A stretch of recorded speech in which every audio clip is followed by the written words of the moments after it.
Mice were placed into what looked like paradise. No predators, no hunger, no thirst, no freezing winter, no disease tearing through the population, just food, water, shelter, nesting material, and safety. It should have been the easiest life any mouse colony had ever known. But less than 5 years later, the colony was extinct. And the disturbing part is this: they did not die because the paradise failed to feed them. They died after the social world inside it broke. This was Universe 25, John B. Calhoun's infamous mouse-utopia. And the story people usually tell about it is too simple. It was not just comfort makes societies weak. The real lesson is darker. A society can have enough food, enough water, and enough space on paper, and still collapse if its members can no longer find a functional place inside it. John B. Calhoun was an American ethologist working at the National Institute of Mental Health. He wanted to know what happens when animals are protected from the usual causes of death. In nature, mice are removed from the population constantly. Predators eat them. Disease spreads. Weather kills them. Food runs out. Young animals leave to find new territory. Calhoun removed almost all of that. Universe 25 began on July 9th, 1968. 4 male mice, 4 female mice, all healthy, all young, all placed inside a specially designed enclosure. The world was roughly 101 inches square, with high metal walls they could not escape.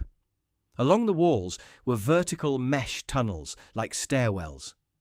Connected to those stairwells were rows of nesting boxes. Calhoun called them walk-up apartments. There were 256 nesting sites. Constant food, constant water, nesting material, controlled temperature. Calhoun estimated shelter would not become physically limiting until around 3,840 mice. Food and water capacity were even higher, but the colony would never reach those limits. For the first 104 days, very little happened. The mice explored, they adjusted, they worked out territory. Then the first litters were born. After that, the population grew fast. Calhoun recorded a phase where the colony doubled roughly every 55 days. By day 315, there were more than 600 mice. From the outside, the experiment still looked successful. The animals were alive, the food was there. The enclosure still had unused nesting space. But underneath the numbers, something had started to shift. In a wild population, young mice that cannot find a territory can leave. They can search for new ground. Inside Universe 25, there was no outside, no frontier, no escape. Every young mouse had to remain inside the same closed world. And this is where paradise began to turn. The problem was not simply crowding. It was social crowding. Too many animals were trying to enter a limited number of meaningful roles. Dominant males struggled to defend territory. Nursing females were left under pressure. Young males could not establish normal status. Some males became aggressive and chaotic. Others withdrew completely.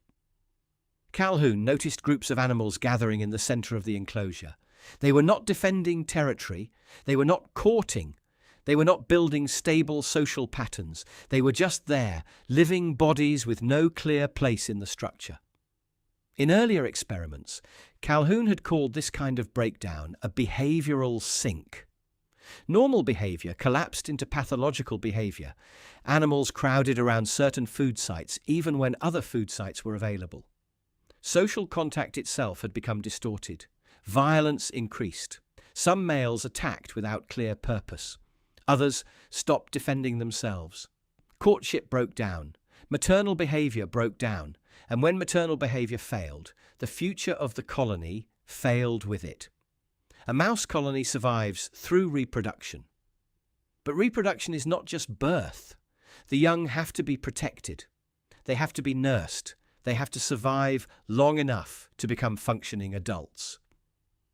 Inside Universe 25, that chain began to snap. Some mothers abandoned pups. Some moved them carelessly. Some failed to protect them. Some attacked their own young. The next generation was born into a society that no longer taught them how to be mice. They did not grow up inside stable order. They grew up inside collapse. And the next generation reflected that. The most famous animals in Universe 25 were not the violent ones, they were the quiet ones. Calhoun called some of them the beautiful ones. They looked healthy, their fur was clean, their bodies were not torn from fighting. They ate, they slept, they groomed themselves, but they did not participate. They did not fight for territory. They did not court females. They did not mate. They did not help rebuild the colony. They lived physically, but socially they had disappeared. That is what made them so haunting. They looked like success, if you only judged by appearance, healthy body, clean fur, no wounds. But behaviorally, they were the end of the line. On day 560, Universe 25 reached its peak, about 2,200 mice. Then growth stopped. Not because the food was gone, not because the water was gone, not because every nest was physically occupied. The social machinery had failed. The last successful conception happened around day 920. After that, no new generation replaced the old one. The colony aged. The withdrawn mice kept grooming. The isolated females stayed apart. The violent pockets continued. But the future was already gone. Calhoun described this with a brutal phrase. The first death was the death of the spirit. The second death was the death of the body. In other words, the colony became reproductively and socially dead before the last animal physically died. By spring 1973, less than 5 years after the experiment began, Universe 25 was extinct. This is where the internet usually turns the story into a simple warning. Comfort kills. Abundance makes animals weak.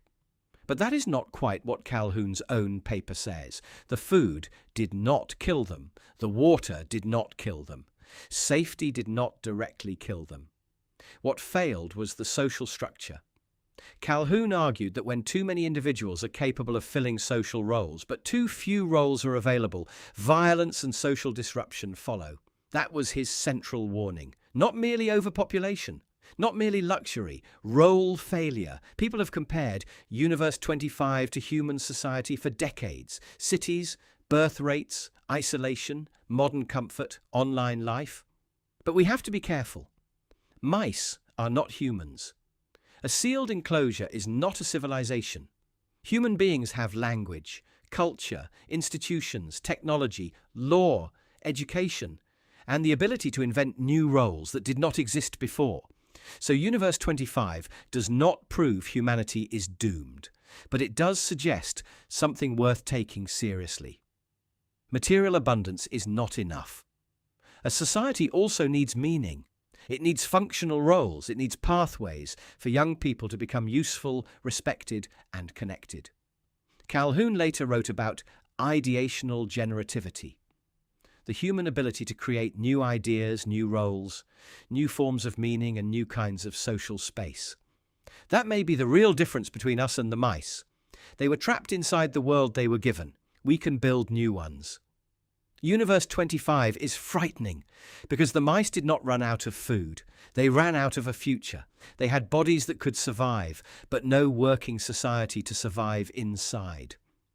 Paradise is not just the absence of hunger. It is not just safety. It is not just comfort. A real paradise has to answer a harder question. What is everyone for? Because when that answer disappears, collapse can begin long before anyone notices the bodies falling.